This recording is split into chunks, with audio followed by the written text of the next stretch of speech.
Hola mis queridos estudiantes, soy Jorge Cahuana, tu maestro de química. El día de hoy desarrollaremos los hidrocarburos saturados, los alcanos, para sexto de secundaria. ¡Comenzamos!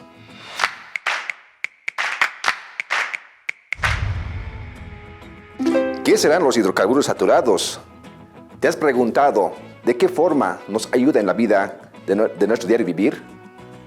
¿La gasolina tendrá que ver algo con los alcanos? Desarrollemos. ¿Qué serán los alcanos? Pues básicamente son hidrocarburos más simples constituidos por carbono e hidrógeno unidos por enlaces simples. Pero de manera específica, los alcanos no son otra cosa que aquel grupo funcional de los compuestos orgánicos en la que básicamente tienen enlaces simples y es un grupo saturado.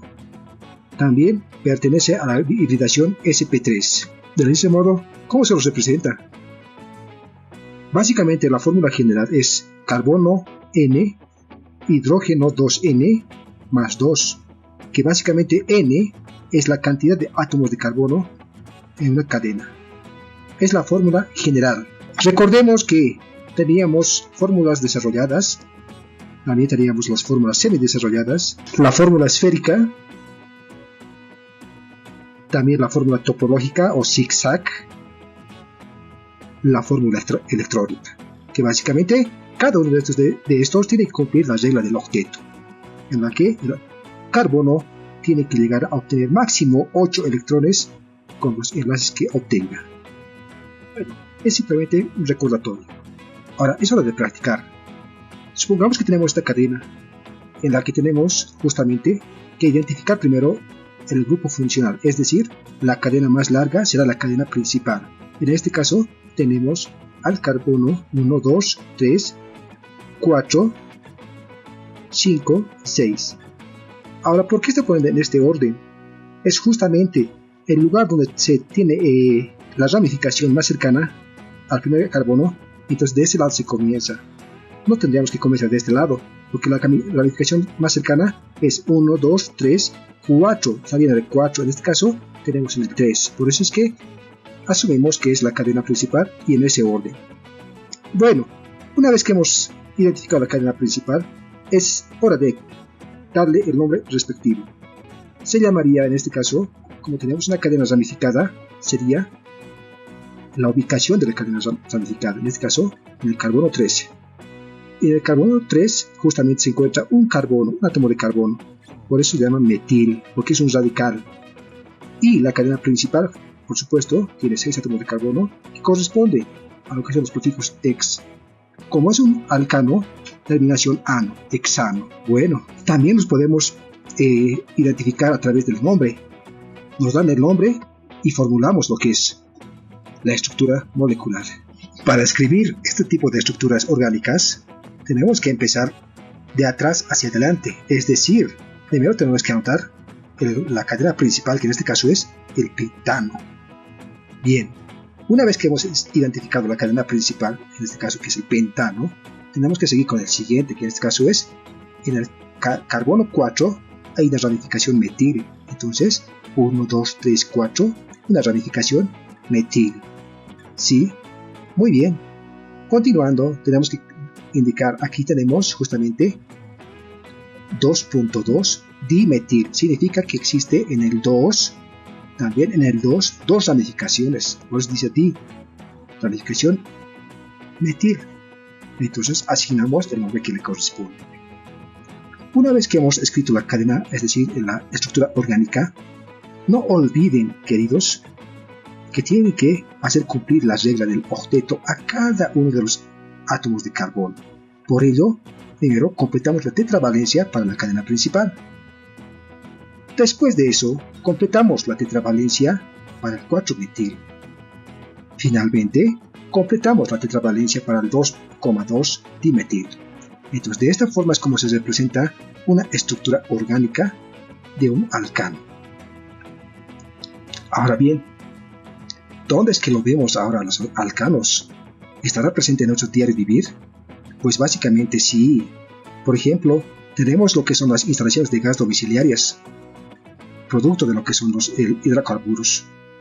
Estas instalaciones domiciliarias justamente funcionan con el metano, un gas que básicamente tiene la propiedad de combustionar. Entonces todas las instalaciones domiciliarias justamente están a base del principio básico de lo que es el metano. Bueno, todas las cocinas, todas las hornillas que podamos encontrar o artefactos industriales de repente para la industria, de hecho que todos van a funcionar con el gas de metano. Pero también tenemos el propano, el GLP, el gas licuado de petróleo, que básicamente es el propano. Este gas licuado de petróleo tiene dos fases, una fase que está en estado líquido y otra fase que está en estado gaseoso. Entonces, esa es la propiedad, la cualidad de este gas justamente para producir lo que es la presión dentro de este sistema cerrado. Bueno, qué interesante dato. También la gasolina y el diésel son las aplicaciones de lo que son los alcanos. Por ejemplo, la gasolina funciona a partir de lo que son los enlaces de átomos de carbono a partir del 8 hasta el 12. Y del diésel, justamente empiezan a lo que son del 12 hasta llegar al 24. Y ahí podemos encontrar diferentes características, es decir, características físico-químicas de la gasolina y el diésel. Y por eso es que tenemos las variedades de los diéseles y las gasolinas. ¡Qué interesante! Pero bueno, ¿cómo es el proceso de extracción de un crudo de petróleo, básicamente de un hidrocarburo? Primero, se extrae el crudo.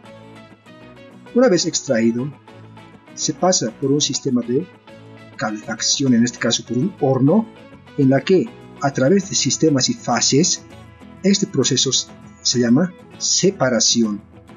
Entonces, en esta separación, primero, por decantación, se tienen los aceites lubricantes y el asfalto para las carreteras. Esos son los más pesados. Después de eso, se tiene lo que son los aceites combustibles, por ejemplo, los aceites lubricantes para la industria, para los vehículos, para el parque automotor. Entonces ya se encuentra en una propiedad justamente a una temperatura de 250 a 300 grados Celsius. A esta temperatura se condensa lo que son el hidrocarburo como tal de los aceites de combustibles. Luego se obtiene lo que es el diésel, por supuesto, a una temperatura de 220 a 250 grados Celsius. Entonces este sistema de refrigeración justamente nos sirve para obtener la separación de lo que es la destilación fraccionada del petróleo. También podemos indicar que la parafina, que es un combustible básicamente para lo que es los aviones, se obtiene a una temperatura de 180 a 220 grados Celsius. Y esta parafina justamente tiene esa propiedad de hacer una explosión de energía de mayor magnitud. Por eso es que los aviones tienen mayor velocidad. ¿Por qué? Porque liberan más energía. Bueno, también tenemos la nafta. ¿Qué será la nafta? La nafta básicamente se utiliza para solventes orgánicos, como por ejemplo lo que son detergentes, pinturas, entre otros enseres que justamente nos sirven para aislar un material. Se obtiene a una temperatura de 65 a 180 grados Celsius. Luego tenemos lo que es la gasolina. La gasolina, que es un combustible universal para el parque automotor, que básicamente se obtiene a partir de 25 a 60 grados Celsius. Esta gasolina tiene sus características y tiene sus estructuras. No es solamente el octano, ojo, no es solamente el octano. También hay lo nano, que es otro tipo de gasolinas, que de repente justamente viene referenciado a lo que es la calidad de la gasolina como tal. Finalmente se obtiene el producto más liviano, en este caso, que es el gas natural, el butano, el metano, el propano, que básicamente son para lo que son los sistemas de combustión en las instalaciones domiciliarias o, en todo caso, en todo lo que es el quehacer de la cocina. Bueno, qué interesante dato. Espero que te haya gustado, queridos estudiantes. Como te has podido dar cuenta, es importante conocer la aplicación de los alcanos en la vida real, en nuestra cotidianidad. Para ello, te invito a revisar los textos de aprendizaje del Ministerio de Educación. Conmigo, hasta la siguiente. ¡Chao, chao! Educa Bolivia 2021, año por la recuperación del derecho a la educación.